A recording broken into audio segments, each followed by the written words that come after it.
Kita bicara di Jabodetabek, mungkin gampang cari agen resmi LPG begitu. Tapi kalau misalnya di pulau-pulau lain, bahkan di daerah-daerah terpencil begitu, bagaimana dengan nasib masyarakat di sana? Apakah mereka jadi nggak bisa masak? Lalu kalau nggak bisa masak, nggak bisa makan dong?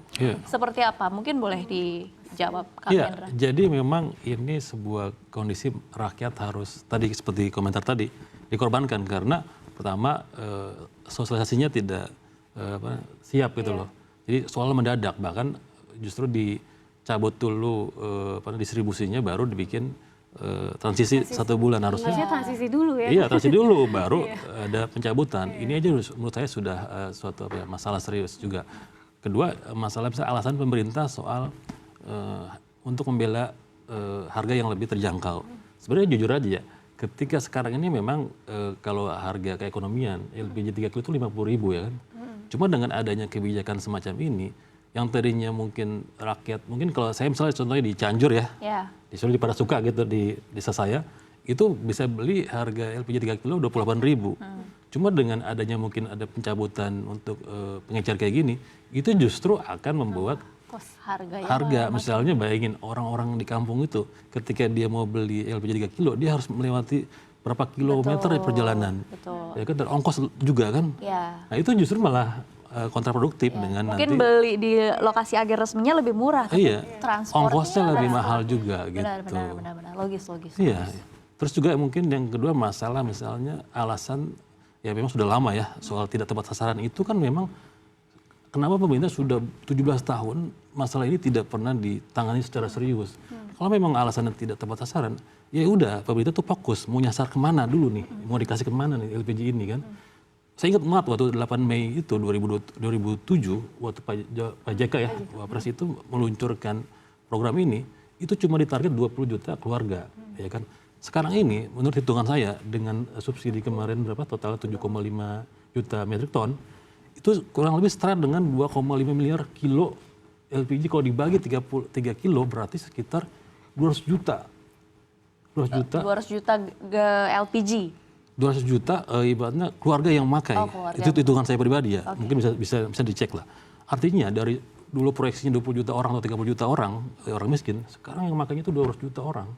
Artinya 200 juta keluarga ya. Artinya selama ini pemerintah juga memang membiarkan itu, memberi kenyamanan yang tadinya memang itu buat kelas menengah bawah, tapi sengaja dibiarkan, diberi kenyamanan, dibebaskan distribusinya. Ya akhirnya sekarang seperti orang sudah ketergantungan, sekarang ditarik atau dibatasi, ya jadi masalah juga di lapangan nantinya. Gitu. Menurut kalau dari konsumsi LPG sendiri memang kita naik terus tiap tahunnya. Sekarang tuh bisa sekitar lebih dari 8 juta ton, sedangkan yang diproduksi kita sendiri itu cuma sekitar 1 sampai 2 juta ton. Jadi bisa dibilang mayoritas ini kita masih impor, sekitar 6 juta ton lebih itu kita memang impor LPG. Jadi ada beban subsidi dan memang ada beban impor juga sih. Bahkan kalau dari anggaran subsidinya sendiri itu sekitar kemarin data Kementerian Keuangan sekitar 80 triliun per tahun. Itulah alasan dibalik mengapa akhirnya pemerintah membuat kebijakan baru ini membatasi dari penggunaan dari gas LPG 3 kg ya itu balik lagi sebenarnya narasi utamanya adalah supaya subsidi tepat sasaran. Tapi pertanyaannya adalah realisasinya seperti apa? Kenapa akhirnya jadi berantakan seperti ini? Kita lihat ke komentar netizen dulu yang selanjutnya.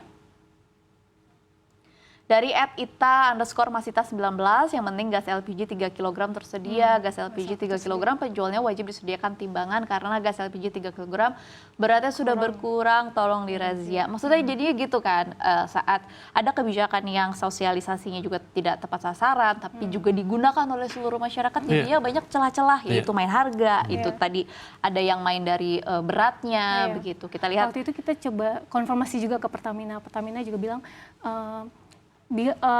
sebenarnya pangkalan itu bisa dibilang atau penjual LPG seharusnya menyediakan timbangan karena untuk mengetahui nih bobotnya benar kan, soalnya kayak beberapa belakangan ini juga dikeluhkan ini kayak kurang deh LPG gue, kayaknya bobotnya nggak sesuai.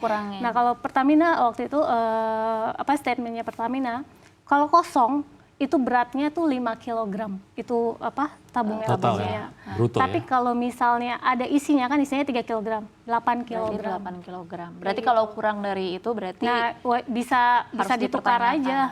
Oke, baik. Kita lihat lagi ke komentar selanjutnya dari SBR Stan.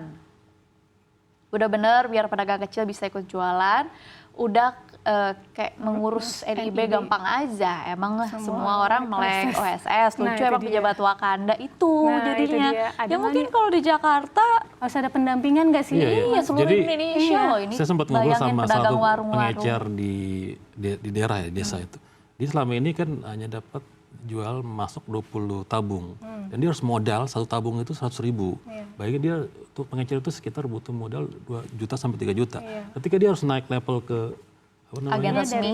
Pangkalan. Pangkalan. Ini harus nyiapin tabung 500 tabung. Itu udah Oh sekitar- syaratnya adalah 500 tabung. yang saya tahu ya di lapangan itu begitu. Jadi artinya kan pangkalan terus menguasai lebih banyak kan. Nggak mungkin hanya pangkalan ukurannya kecil. Harus dan- ngeluarin modal lebih nih pasti. Iya, artinya justru dengan adanya kayak gini, justru yang tadinya ekonomi itu merata buat banyak ekonomi keluarga justru terfokus sama penguasa ekonomi lokal yang jadi pangkalan-pangkalan itu. Yang mampu. Yang mampu gitu. Itu pun sisi lain ya dari masalah dampak ini. Itu saya pikir hal yang penting juga itu.